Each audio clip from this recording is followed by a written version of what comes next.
We start this 4 o'clock hour. Josh Newman, KSL contributor, Salt Lake City, joins us on Utah on 365 Sports. Josh, we appreciate your time. Is this perhaps Kyle Whittingham and his staff's best coaching job despite their success and what they've done in recent years? You know, that's a great question. I said the same thing in 2021, okay, when they were dealing with 2-player depth in 9 months, and they pushed through that grief and they won the Pac-12. And then I said the same thing last year, right? 22 was better than 21 because they were dealing with a mountain of injuries, and Cam Rising was banged up for the last 6 games, and they beat USC twice and won the Pac-12 again. And here we are, right? There's more injuries now in 2023, more season-ending injuries to 2 deep guys, including Rising, including Brand Keithy, and they're 6-1. They're somehow 6-1. They just beat USC, and if they beat Oregon on Saturday, they're going to be in position to at least challenge for the Pac-12 championship again. It's a remarkable job that Whittingham has done here with his staff, plugging guys in, the amount of guys they've lost. It's been ugly. Okay, the defense has played at a championship level, but the offense for about 5 weeks was bogged down in mud. And it was the defense that was carrying, the vast majority of the load. But now in the last 2 weeks, you're starting to see things settle down. Okay, Rising is ruled out for the year. You're not guessing on that anymore. Bryson Barnes looked really good at quarterback.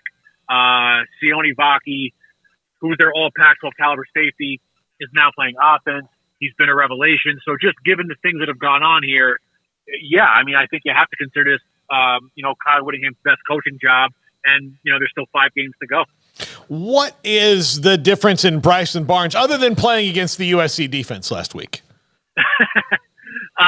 Look, he's not Cam Rising, okay? Bryson Barnes was a former walk-on who played in Utah's smallest high school classification, in high school. So, look, he doesn't do anything super well, okay? But what he does is he has a very firm command of the offense. Very firm command of the offense. He does not turn the ball over. Look, he had a pick 6 against USC, fine. But generally speaking, he takes care of the ball. He makes good decisions.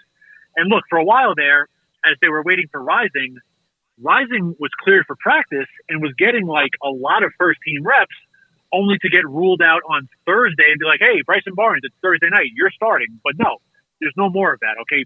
Rising is out. Barnes is getting all of the first-team reps now throughout practice. And what I think that's doing for Bryson Barnes is he is getting a lot more comfortable and a lot more confident being able to go through a week not looking over his shoulder, getting all of the reps. And I think that's a real big reason why you've seen the best of what Bryson Barnes can be here these last 2 weeks. Josh, could you describe just the balance of emotions with the news that Cam Rising and Brant Keithy are going to miss the rest of the season? And just the fact that is there, obviously bummed out that we're not going to see 2 talented and 2 of the best players, in the Pac-12 in college football. But is there almost a relief of kind of just there's finality there and Utah as a program can kind of pick up, move forward with what they have? How would you explain that? Yeah, I would totally agree with that. I think, it had been trending this way for a while that they were going to, try to save the year, take the medical red shirt. That became official late last week, but I think that's where it was headed for probably 2 or 3 weeks as as Rising, wasn't cleared and Keithy's not cleared. Like at some point you have to move past it. So yes, I think to call it a sense of relief is accurate. It was certainly something that has been like hovering over the program for not weeks, for months. Okay, so there is some finality. Rising's not playing. Keithy's not playing. You can move forward. Kyle Whittingham can stop being asked those questions by people like me. He doesn't have to answer those questions anymore. And yeah, you move forward with what you have. It's not a perfect situation. But again, Bryson Barnes has showed some things in these last 2 weeks where you're how do I put this? You have a renewed sense of optimism in terms of what this Utah season could be after a lot of people thought that it might be dead in the water just 2 or 3 weeks ago. Josh, has everything kind of settled down with the Utah fan base now that they are, in fact, going to be a part of the Big 12, where it was such a kind of a negative, and maybe we don't want to be a part of it. Is that now even in play right now? Are they focused only on right now? You know what? You do get the sense. Well, okay, yes, things have calmed down. Okay, it's done. It's signed. It was a long summer. People were stressed out, right? They didn't want to get left behind, as Washington State and Oregon State are experiencing right now. So yes, generally speaking, things have calmed down. I think there is a sense from fans that, look, they're excited. They're intrigued. There's been a lot of back and forth talking with other Big 12 fan bases. So I think that has people, excited for something new. This fan base travels pretty well. It seems like a lot of them have never been to places like Ames, Iowa and Lawrence, Kansas. Look, people are focused on this season and what this season could still be, but certainly in the background, there is a sense of excitement for what's to come beyond this season. They have Oregon this week. That is a very tall task. Bo Nix and that offense have been spectacular pretty much every week. What do they need to get done in that game to win it? Oh, wow, that's a loaded question. I mean, first of all, you have to. I don't think you're going to slow down Bo Nix, but you certainly have to limit, what he's able to do. I remember when they played last year, Oregon had a great offensive scheme, right? They would get the ball out of Bo Nix's hands very quickly. He was doing a two-step drop, getting rid of it, because you knew that Morgan Scalley, the defensive coordinator at Utah, wanted to send pressure, do some exotic stuff, send his safeties, to try to get Bo Nix. So you have to at least find a way to slow him down. But then look, Oregon is so balanced, right? They're probably the most balanced team in the Pac-12. That if you slow down Bo Nix, you still have to deal with with Bucky Irving, right? Their running back. So look, that's a loaded question. What does Utah have to do?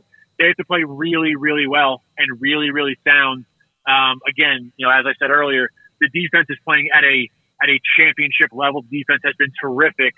That has to continue. And what else has to continue is, again, this sort of revelation on offense where you've got, Bryson Barnes being smart, being protective of the football, and also Sione Vaki now, in a direct snap situation, wildcat, throw him a wheel route here and there. Everything has to be really, really close to perfect for Utah to beat this very good Oregon team.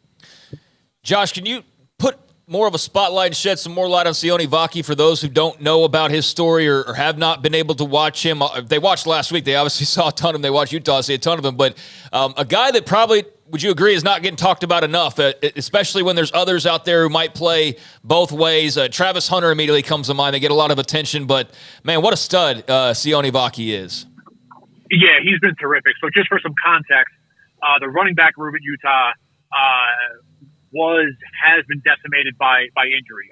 Chris Curry is out for the year, and Mekhi Bernard is out for the year. Jaquindon Jackson, who went to Duncanville, started his career at Texas, he's been banged up, or he was banged up. He's healthy now, but he was banged up. So with all of that, you were looking for some help in your running back room. Sione Vaki, who's a kid from Southern California, he's a safety, all Pac-12 caliber free safety, but he had experience in high school as a slot receiver as well, put up some big numbers out of the slot. So, as Andy Ludwig, the offensive coordinator, told us a couple of weeks ago, you are trying to leverage the best athletes on your team. So to add to the running back room, they bring in Sione Vaki, and he was terrific against Cal a couple weeks ago. I think it was 156 on the ground, 2 touchdowns. Like, okay, so this is no longer an experiment. This is working. We're doing this again against USC. 2 touchdowns again, 217 all-purpose yards, and I think 15 touches. This is a bona fide stud, and in all of a sudden, an irreplaceable piece of the Utah offense. So I think the next question here is, at some point, do you take Sione Vaki off the defense entirely and have him strictly play offense? I don't think that happens versus Oregon, okay, because you have to throw the entire kitchen sink at Oregon, so you have it go both ways. But down the stretch here, against teams like Arizona State, Arizona, teams that you should be able to handle, do you experiment with making Vaki a full-time offensive player and leaning on what is, admittedly, you have a lot of depth in your defensive backfield where you can probably get away with taking Sione Vaki off that unit? final thing. I mean, it's the end of the Pac-12. We know all that, although these two teams could meet again in the championship game. But how would you describe the back and forth, the rivalry between the Utes and the Ducks? It's been that's a great question. Look, Utah and USC hate each other. The fan bases hate each other. The teams hate each other. I think from a Utah-Oregon perspective, there's a bit more of a healthy respect in terms of, their rosters and their fan bases and the head coaches. Certainly not Dan Lanning. He hasn't been there that long, but Mario Cristobal, Chip Kelly before him. Kyle Whittingham is friendly with those two men. So, and look, Utah and Oregon have played some terrific games over the years. 2015, when Utah went into Austin and dropped like 65 points on them, they played in the Pac-12 championship game in 2019, a game that Oregon won. They played twice in 2021. Utah won both of those, including the Pac-12 championship game. So there's a lot of respect between these two teams, a lot of respect between these two fan bases. And it's a real shame what's happened to the Pac-12 because, look, Utah-USC might not have been a true college football rivalry, but that was a game that more times than not, it mattered, and it had stakes attached to it. Utah-Oregon is kind of that same thing, okay? Not a true football rivalry, okay? They've only been playing since 2011, but every time they play, there's a spotlight, okay? Game day is coming to Salt Lake City this week. There's something at stake, okay? The loser is probably out of the mix for the Pac-12 championship game, and if Oregon wins, they're remaining on track for college football playoff contention. So it's a real shame what's happening to the Pac-12 because these types of series have really built up steam, built up momentum over the years, and unfortunately, that now goes away. Josh, one thing on the quarterback position, and Bryson Barnes, what he did is great. Nate Johnson had a bad game, I think even apologized after the UCLA game. If I missed something, is he just not in the picture right now because of Viaki and because Barnes? Is he injured or just not a part of anything now?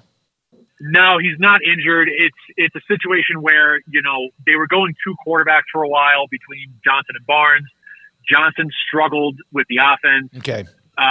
Even in games he was winning, right? Bryson Barnes, honestly, genuinely has a superior command of this offense, second only to Cam Rising. So Barnes has a better arm. He's more capable, knows the offense better.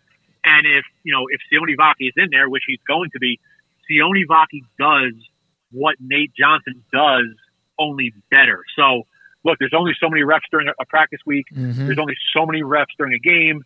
So it's unfortunate because, Nate Johnson's skill set, generally demands that he be on the field in some respect.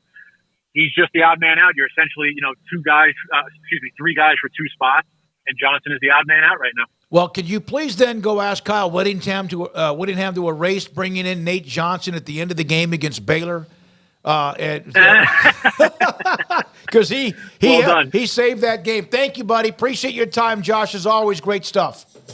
All right, guys. Be good. Thank you, Josh Newman, contributor to KSL in Salt Lake City on the Utah run and who they are, the personality of that team, very much like their head coach and Kyle Whittingham. And good for Bryson Barnes, that big scramble.